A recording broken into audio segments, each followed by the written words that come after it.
ଆଜି ଆମମାନେ କଥା ହେବା ଖାଦ୍ୟରେ ମିଶୁଥିବା ଯେତେ ସବୁ ରାସାୟନିକ ଜିନିଷ, ଯେତେ ସବୁ ବିଷ କି ଅପମିଶ୍ରଣ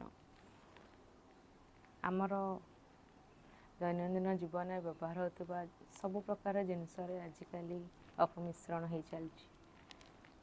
ଯେମିତିକି ଆପଣ ଯାହା ବି ଖାଆନ୍ତୁ, ଗୋଟେ ସେ କୋବି ହଉ ବାଇଗଣ ହଉ, ସେଠାରେ ବି ଆମମାନେ ଦେଖନ୍ତୁ କେତେ ରାସାୟନିକ ଜିନିଷ ସ୍ପ୍ରେ ହେଉଛି, ତାକୁ ଫର୍ଟିଲାଇଜର୍ ବି ଦିଆହେଉଛି। ତା ସହିତ ଆପଣ ଡାଲି ଦେଖନ୍ତୁ, ଚାଉଳ ଦେଖନ୍ତୁ, ସେଟା ବି ପୋକ ନ ଲାଗିବା ପାଇଁ ସେଥିରେ ବି ସେମାନେ କେମିକାଲ୍ ଦେଉଛନ୍ତି। ଆଉ ପ୍ରୋସେସ୍ ଫୁଡ଼୍ ସେଟାକୁ ବି ପ୍ରିଜର୍ଭେଟିଭ୍ ଦିଆହେଉଛି। ଆମମାନେ ଏବେ ଯାହା ବି ଖାଉଛେ ସବୁଥିରେ ଅପମିଶ୍ରଣ ହିଁ ଭର୍ତ୍ତି ହେଇକିନା ଅଛି। ଆଉ ପୁଣି ଗୋଟେ କଥା ହେଲା, ଯେଉଁମାନେ ବି ମାନେ ବାହାର କରୁଛନ୍ତି, କମ୍ପାନୀ ମାନଙ୍କର ଗୋଟେ ପ୍ରଡ଼କ୍ଟ ବାହାର କଲା, ସାଙ୍ଗେ ସାଙ୍ଗେ ତା'ର ଡୁପ୍ଲିକେଟ୍ ବି ହେଇଯାଉଛି। ଆଉ ସେ ଡୁପ୍ଲିକେଟ୍ଟା କରିବା ପାଇଁ ସେମାନେ ତ ସେମ୍ ପ୍ୟାକେଜ୍ ତ କରିଦେଉଛନ୍ତି, କିନ୍ତୁ ତା ଭିତର ଜିନିଷଟା ପୁରା କେମିକାଲ୍ ଜିନିଷ, ଏତେ ଖରାପ ସେ ଦେହ ପାଇଁ। ମାନେ ଆପଣ ଭାବନ୍ତୁ, ଯଦି ଆମେ ଗୋଟେ ଜିନିଷଟେ ଅପମିଶ୍ରଣ କଲେ, ଆମେ ଭାବିଲେ କ'ଣ ଏଇ ଜିନିଷଟା ଅପମିଶ୍ରଣ କଲି, ଏଇଟା ମୁଁ ଏଥିରେ ଲାଭ ପାଇଲି। କିନ୍ତୁ ଏମିତି ଯଦି ବହୁତ ଲୋକ ଏମିତି ସବୁ ଅପମିଶ୍ରଣ କରିବେ, ଆପଣ ସିନା ନିଜ ଅପମିଶ୍ରଣ ଜିନିଷ ଖାଇବେନି, କିନ୍ତୁ ଆଉ ଜଣେ ଯେଉଁ ଅପମିଶ୍ରଣ କରିଛି ସେଇ ଜିନିଷଟା ତ ଆପଣଙ୍କ ପାଖକୁ ଆସୁଥିବ। ଆମେ ସମସ୍ତଙ୍କ ଜୀବନ ସହିତ ଏମିତି ଖେଳିବାଟା କ'ଣ ଠିକ୍ କଥା? କେବେ ବି ନୁହେଁ। ଆମମାନେ ସବୁବେଳେ ଚାହିଁବା ଯେ ସମସ୍ତେ ଆମେ କେମିତି ସୁସ୍ଥ ରହିବା, ନିରୋଗ ରହିବା, ଏଇଟା ସମସ୍ତେ ଆମେ ଭାବିବା କଥା। ଆଉ କିଛି ପଇସା ପାଇଁ, କିଛି ଲାଭ ପାଇଁ ଏସବୁ ଜିନିଷଟା ଆପଣମାନେ ଥରେ ଭାବନ୍ତୁ, କ'ଣ ଠିକ୍ କଥା? ଆପଣ ଆଜି ଅପମିଶ୍ରଣ କରିବେ, ପୁଣି ତାପରେ ଆପଣ ଯିବେ ହସ୍ପିଟାଲକୁ, ସେଠି ଆପଣ ଦେଖିବେ ବି ସବୁ ସେମିତି ଡୁପ୍ଲିକେଟ୍ ଜିନିଷ, ମେଡ଼ିସିନ୍ ଡୁପ୍ଲିକେଟ୍, ସେଇ ଇଞ୍ଜେକ୍ସନ୍ ଡୁପ୍ଲିକେଟ୍। ଆଉ ଆପଣମାନେ କ୍ଷୀର ବି ଏମିତି ଦେଖିବେ, ଏବେ ଦେଖନ୍ତୁ କ୍ଷୀରରେ ବି କେତେ ଅପମିଶ୍ରଣ ହେଉଛି। ଆପଣ କହିବେ ଯେ ହଁ, ମୁଁ ମୋ ଛୁଆଟାକୁ ଭଲ କ୍ଷୀର ଦେବି, ଆଉ କିନ୍ତୁ ବାହାରେ ଖରାପ କ୍ଷୀର ବିକ୍ରି କରିବି। ଆପଣ ସିନା କ୍ଷୀରଟା ଭଲ ପାଇଲେ, ଅଲଗା ଜିନିଷ ତ ଅପମିଶ୍ରଣ ହେଉଛି, ସେଟା ବି ଆପଣ ଖାଇଲେ, ଫଳ ପନିପରିବା। ସେ ଯୋଗୁଁ ଆମେମାନେ ସମସ୍ତେ ଚେଷ୍ଟା କରିବା ଯେ କେମିତି ଆମେ ମିଶିକିନା ଆମେ ନିରୋଗ ରହିବା, ଆମେ ସମସ୍ତେ ଗୋଟେ ସମାଜରେ, ସୁସ୍ଥ ସମାଜରେ କେମିତି ବଞ୍ଚିବା। ସେ ଯେଉଁ କିଛି ପଇସା ପାଇଁ ଏଇସବୁ ଜିନିଷ ନ କରିବାଟା ମୋ ମତରେ ବହୁତ ଭଲ। ଆମେମାନେ ବି ଚେଷ୍ଟା କରିବା କେମିତି ଅର୍ଗାନିକ୍ ୱେରେ ସବୁ ଜିନିଷ, ଚାଷ ପଦ୍ଧତିରେ ଆମେ ଫସଲ ଉତ୍ପାଦନ କରିବା। ଏଇ ଯେଉଁ ଅପମିଶ୍ରଣକୁ ଦୂର କରିବା ପାଇଁ ସମସ୍ତେ ଯଦି ଚେଷ୍ଟା କରିବା, ଏଇଟା ହେଇପାରିବ। ଆଉ ଗୋଟେ କଥା, ଆମର ଏଥିପାଇଁ ଯେଉଁ ବିଭାଗ ଅଛି, ଯିଏ ଫୁଡ଼୍ ସେଫ୍ଟି ଉପରେ ହେଲା, କେମିତି ଅପମିଶ୍ରଣ ହେବନି ସେଟା ଉପରେ ଫୁଡ଼୍ କଣ୍ଟ୍ରୋଲର୍ ଯେଉଁ ଅଛନ୍ତି, ସେମାନେ କେମିତି ଏଟାକୁ ଜଗିବେ, ସେଟା ପାଇଁ ତ ଆମର ଡିପାର୍ଟମେଣ୍ଟ ଗୋଟେ ହେଇଛି ନା। ସେମାନେ ଯଦି ତାଙ୍କ ପ୍ରପର୍, ଯଦି ଯେଉଁମାନେ ସବୁ ଫାଷ୍ଟଫୁଡ଼୍ ଦୋକାନ କରିଛନ୍ତି କି ରେଷ୍ଟୁରାଣ୍ଟ କରିଛନ୍ତି, କି ଯେଉଁମାନେ ବିକ୍ରି କରୁଛନ୍ତି ବି ସବୁ ଡୁପ୍ଲିକେଟ୍ ଜିନିଷ, ତାଙ୍କୁ ଯଦି ସେମାନେ ରେଗୁଲାରଲି ଯଦି ଦେଖନ୍ତେ, ଚେକ୍ କରନ୍ତେ, ତେବେ ସେଟା ବି କମିଯାଆନ୍ତା। ଗୋଟେ ଡର ବି ରହନ୍ତା ଯେ ହଁ, ଏମିତି ଚେକ୍ ହେଉଛି, ଆମେ ଏଇ ଜିନିଷଟା କରିବାନି। ଆମେ ସମସ୍ତେ, ପ୍ରତ୍ୟେକ ଲୋକ ଯଦି ଆମେ ଏଥିରେ ସହଯୋଗ କରିବା, ଏଇ ଜିନିଷଟା ବନ୍ଦ ହେଇଯିବ। ଆଉ ଗୋଟେ କଥା ହେଲା,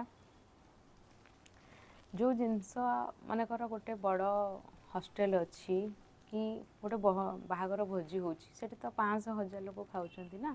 ତେବେ ଗୋଟେ ଦିନରେ ଦେଖନ୍ତୁ, ହଳଦୀ ହେଲା, ଲଙ୍କାଗୁଣ୍ଡ ହେଲା, କି ଯେକୌଣସି ମସଲା ହେଲା, ସେଇସବୁ ଜିନିଷଟା ଗୋଟେ ଦିନରେ ସରିଯାଉଛି ନା। 20 କେଜି 30 କେଜି ବ୍ୟବହାର ହେଉଛି। ତେବେ ତାକୁ ଆମେ ଯେଉଁ ପ୍ରିଜର୍ଭେଟିଭ୍ ଦିଆହେଉଛି, ମାନେ ଗୋଟେ ମସଲା କମ୍ପାନୀ ସିଏ ଯେତେବେଳେ କରୁଛି, ତା'ର ଏକ୍ସପାୟରି ଡେଟ୍ ଲେଖୁଛି 6 ମାସ ପରେ, ସେଥିପାଇଁ ସେ ପ୍ରିଜର୍ଭେଟିଭ୍ ଦେଉଛି। ନର୍ମାଲ୍ ତ ଆମେ ରଖିଲେ 1 ମାସ 2 ମାସରେ ସରିଯାଏ, ଖରାପ ହେଇଯାଏ। କିନ୍ତୁ ସେ ପ୍ରିଜର୍ଭେଟିଭ୍ ଦେଉଛି କାହିଁକି ନା, ଏଟା 6 ମାସ ଯାକେ କେମିତି ବ୍ୟବହାର କରାଯିବ, ସେଥିପାଇଁ ଦିଆହେଉଛି ଆର୍ଟିଫିସିଆଲ୍ ଜିନିଷ।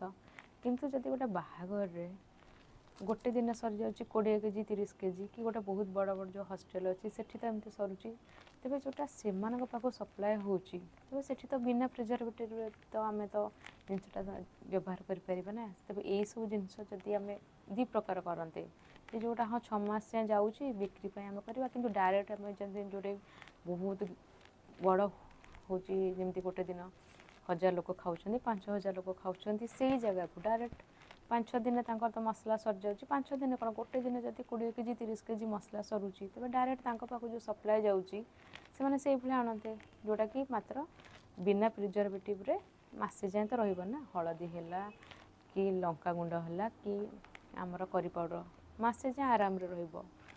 ମାସେରୁ ଅଧିକ ହେଲେ ପ୍ରିଜର୍ଭେଟିଭ୍ ଦରକାର, କିନ୍ତୁ ସେଇସବୁ ଜିନିଷ ତ ତାଙ୍କର 2-3 ଦିନେ ସରିଯାଉଥିବ, ତାପରେ ସେମାନେ ନୂଆ ମଗାଉଥିବେ।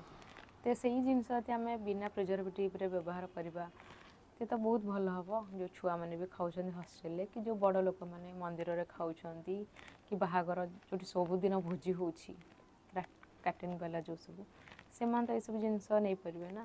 ସେଇ ଯୋଗୁଁ ଆମେ କେଉଁ ଜିନିଷ ଚାହିଁଲେ ଆମେ ସେଇ ସବୁ ଜିନିଷରୁ ଆମେ ବାହାରି ପାରିବା। ଏବେ ଯେଉଁ ମୋତେ ଖୁସି ଲାଗୁଛି, ଆମେ ଏବେ ଗୋଟେ ଅର୍ଗାନିକ୍ ଜିନିଷ ବି ବ୍ୟବହାର କରିବା ପାଇଁ ଗୋଟେ ପ୍ରୋସେସ୍ ଚାଲିଛି। କିଛି ଲୋକ ସେମାନେ ନିଜେ ଆଗେଇ ଆସିଛନ୍ତି। ଆମେ ସବୁ ଜିନିଷ ଅରିଜିନାଲ୍ ଜିନିଷ ଦେବା, ଭେଜାଲ ଦେବାନି, ପୂର୍ବ ପଦ୍ଧତି ନ୍ୟାଚୁରାଲ୍ ପଦ୍ଧତିରେ, ଯେମିତି ଆମର କୋଲ୍ଡ ପ୍ରେସ୍ଡ ଅଏଲ୍ ହେଲା, ଏମିତି ସବୁ ଜିନିଷ ଏବେ ପୁଣି ଷ୍ଟାର୍ଟ ହେଇଗଲାଣି। କିନ୍ତୁ ସେଥିରେ ବି ଭେଜାଲ ହେଉଛି, କାରଣ ଏବେ ମୁଁ ଗୋଟେ ସୋରିଷ ତେଲ ଆଣିଥିଲି, ଫାଷ୍ଟ ବହୁତ ଭଲ ଥିଲା। ସେ ନୂଆ ଦୋକାନ କରିଥିଲେ, ରେଟ୍ ବି ଅଧିକ ଥିଲା, 320 ଟଙ୍କା ଥିଲା।